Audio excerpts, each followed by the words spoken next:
예수를 이용하는 자와 예수를 따르는 자, 이렇게 이런 제목으로 좀 말씀을 묵상하려고 합니다.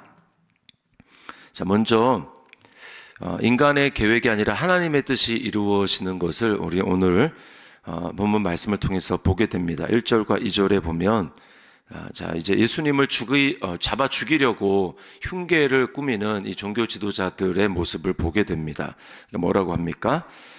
2절에 보니까 밀란이 날까 하노니 명절에는 하지 말자, 이렇게 자기들끼리 도모를 하고 악한 계획을 꾸밉니다. 명절에, 그러니까 6월절 기간에 하지 말자, 이렇게 얘기를 하는 거죠. 자, 근데 우리는 이제 결국 어떻게 되는지 알게 됩니다. 예수님이 결국 6월절 양 잡는, 6월절은 이제 일주일 동안 지켜지는데, 그 중에서 양을 잡는 날, 6월절 어린 양을 잡는 날 있죠. 그러니까 우리로 하면은 금요일입니다. 금요일. 이제 다음 주 금요일 있죠. 다음 주 금요일. 그 금요일에 예수님이 결국은 십자가에 못 박혀 돌아가시게 됩니다. 그들의 계획대로 결국 되지 않은 거죠. 그리고 또한 자기들이 이제 예수님을 잡아 죽이자라고 이야기를 하지만, 요한복음에도 분명히 예수님이 말씀하시기를 누구와 내 목숨을 빼앗을 수 있는 사람이 있는 게 아니라 내가 스스로 목숨을 버린다라고 주님이 말씀을 합니다. 왜 그렇습니까? 그것이 아버지의 뜻이기 때문에 그렇습니다.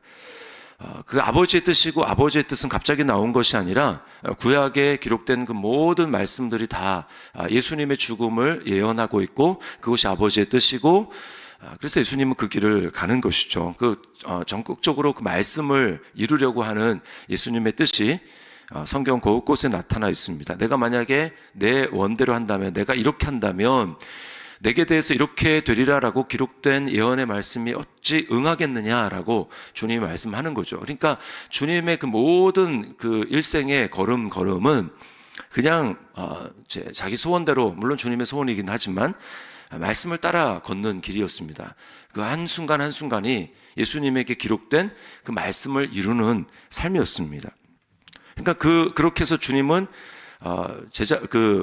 종교 지도자들은 우리가 예수를 잡아 죽이자 얘기하고, 밀란이 날 것 같으니까 명절은 하지 말자, 자기들의 계획을 이렇게 세우지만 결국 무엇이 이루어집니까? 하나님의 계획이 이루어지는 거예요. 하나님의 뜻이 이루어지는 것입니다. 그래서 잠언에도 있죠. 사람이 마음으로 자기 길을 계획할지라도 걸음을 인도하는 분은 여호와시다. 여호와의 뜻만이 온전히 서리라, 이렇게 말씀하는 것입니다. 예수님은 6월절 어린 양이 되어서 죽어야만 합니다. 6월절이 뭡니까? 6월절이 이스라엘 백성이 탄생한 절기잖아요. 어린 양의 피로 말미암아 바로의 종노릇 하고 있던, 그래서 독립적인 국가로 서지 못하던 이스라엘이 이제 해방이 되어서 하나님 나라, 하나님의 선택된 민족이 되는 그 결정적인 게 바로 장자의 죽음인 6월절 어린 양의 피로 생기게 되었습니다.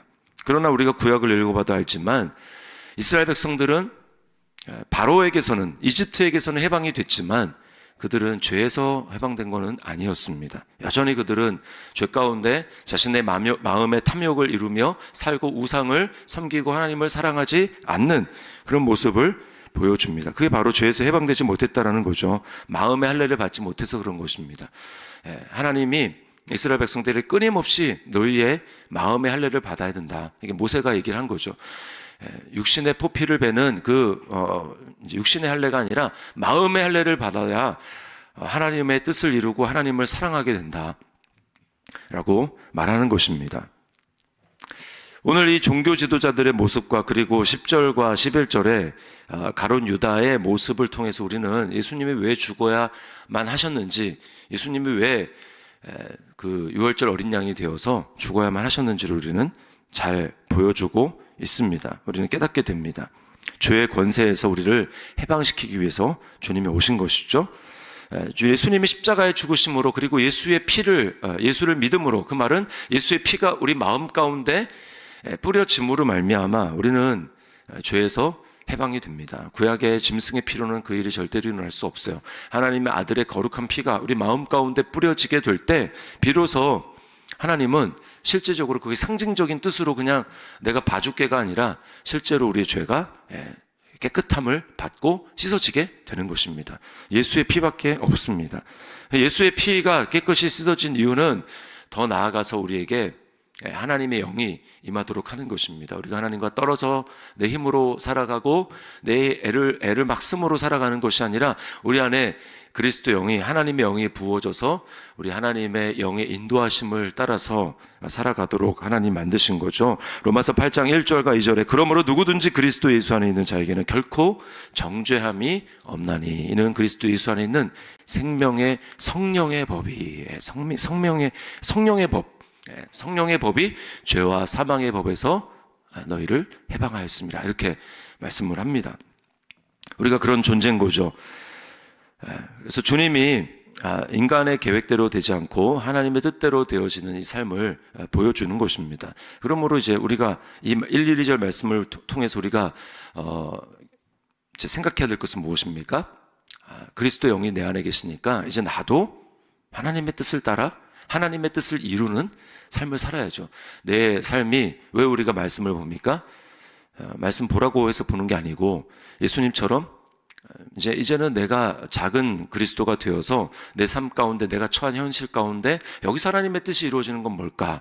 여기서 성령님이 나를 인도하시는 그 계획은 무엇일까라고 하는 것을 우리가 분별해서 그 뜻을 이루어 나아갈 때 그제서 내 안에 계시는 예수가 드러나는 거죠.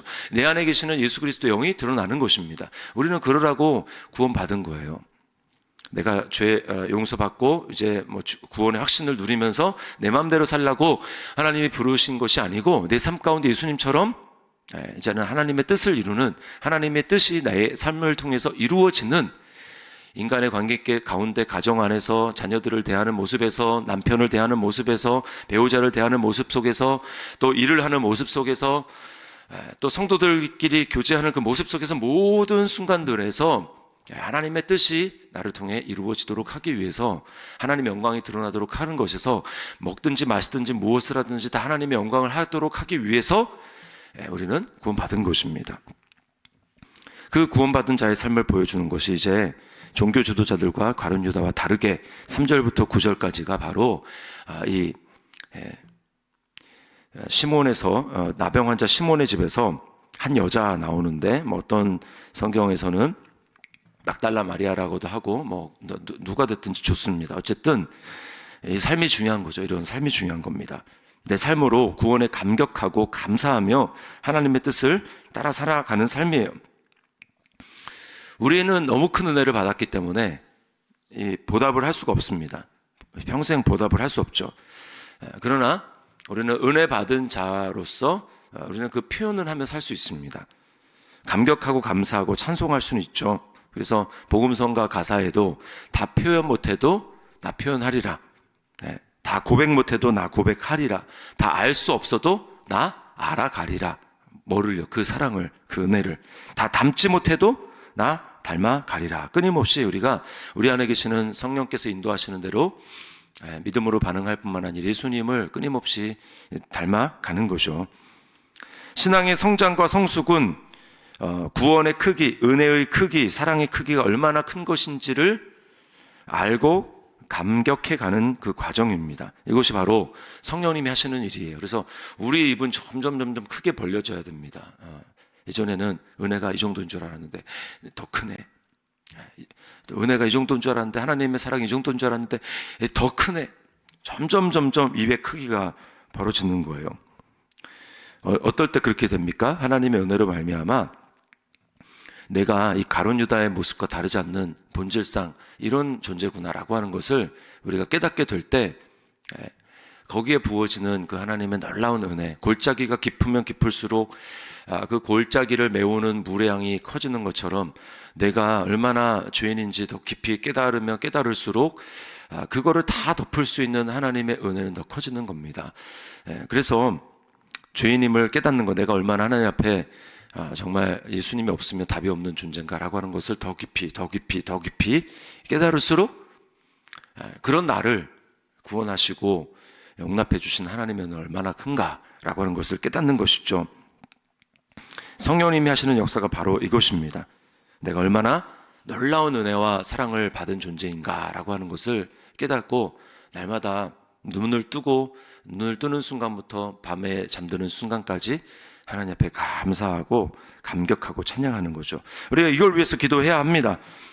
그렇게 될 때 우리는 죄를 이길 힘을 얻게 되고 낙심해서 이길 힘을 얻게 되고 또 실의와 여러 가지 정말 여러 가지 마음의 어떤 그런 상황에서 벗어날 수 있는 힘과 능력을 여기서 얻게 되는 것입니다. 바울 사도가 이것을 위해서 기도하라고 또 성도들을 위해서 기도했어요. 에베소서 1장 18절 19절에 너희 마음의 눈을 밝히사 그의 부르심의 소망이 무엇이며 성도 안에서 그 기업의 영광의 풍성함이 무엇이며 그의 힘의 위력으로 역사하심을 따라 믿는 우리에게 베푸신 능력의 지극히 크심이 어떠한 것을 너희로 알게 하시기를 구하노라. 알아야 됩니다. 성령님의 은혜로 날마다 이것을 깊이 깨닫고 알아야 돼요. 또 에베소서 3장 15절 이하의 말씀에 바울 사도가 이렇게 기도합니다. 아버지 앞에 무릎을 꿇고 비노니 그의 영광의 풍성함을 따라 그의 성령으로 말미암아 능히 모든 성도와 함께 지식에 넘치는 그리스도의 사랑을 알고 그 너비와 길이와 높이와 깊이가 어떠함을 깨달아 하나님의 모든 충만하신 것으로 너희에게 충만하게 하시기를 구하노라. 우리는 이 은혜와 사랑을 아는 만큼 지금 이 여자가 고침을 받고 자신의 삶을 옥합을 깨뜨리지 않습니까? 300데나리온은 1년치, 요즘으로 한 사람의 1년치 연봉입니다. 연봉. 그것을 아깝지 않게 그냥 깨뜨려가지고 앞뒤 재지 않고 주님께 드렸다. 이런 삶이 어떻게 가능하겠습니까? 적어도 내가 받은 은혜와 사랑이 그 정도 이상이다라고 하는 것을 정말 깨달을 때 우리는 이렇게 할 수 있습니다. 아깝지 않게 내 삶을, 시간을, 물질을 또 내가 가진 것을 주님 앞에 드리며 살아갈 수 있는 거예요. 우리는 내게 주신 것들을 주님과 주님 나라를 위해서 드리게 될 수 있습니다. 그것이 손해가 아니라 그 자체가 가장 값진 투자고 보상이라는 그 자체가 보상이다. 그렇게 하나님 앞에 드릴 수 있는 그 마음 자체가 아무나 가질 수 없는 거거든요. 그러니까 그 마음 자체가 이미 내가 하나님 앞에 이런 은혜 받은 사람입니다라고 하는 것을 보여주는 거기 때문에 그 자체가 복이에요. 그 자체가. 그래서 바울 사도가 갈라디아 교회 성도들이 이제 은혜에서 이제 떨어진 것을 보지 않습니까? 그러면서 너희의 복이 어디 있느냐라고 얘기를 하는데 옛날에 너희는 내게 눈이라도 빼서 줄 수 있을 것처럼 그랬다. 그렇게 실제로 줬든 안 줬든 어쨌든 그 마음이 복이거든요. 근데 지금은 그 복이 없다. 그 너희에게 복이 어디 있냐? 이렇게 바울 사도가 이야기를 합니다. 우리가 하나님 앞에 드리는 삶은 하나님 앞에 영원히 기억되는 것입니다. 그래서 주님이 뭐라고 말씀합니까? 이 여자가 행한 일에 대해서 9절에 내가 진실로 너희에게 이르노니 온 천하에 어디서든지 복음이 전파되는 곳에는 이 여자가 행한 일도 말하여 그를 기억하게 하리라. 우리가 주님 앞에 드리는 것은 하나도 주님이 물 한 잔이라도 내 이름으로 이렇게 대접을 하면 결단코 하늘에서 상을 잃지 않는다라고 말씀을 하셨죠. 그날에 주님이 칭찬과 영광과 존귀로 갚아주시고 우리 삶을 다 드러나게 하실 거예요. 그러므로 오늘 유다의 삶인지 아니면 정말 하나님의 은혜를 깊이 깨닫고 거기에 반응하는 이 여인의 삶일지 우리 오늘 하나님의 앞에서 받은 은혜를 기억하고 우리 삶을 우리 주님 앞에 기쁨과 감사로 드리는 오늘 한 날 또 우리의 평생이 되어질 수 있기를 주님의 이름으로 축원합니다.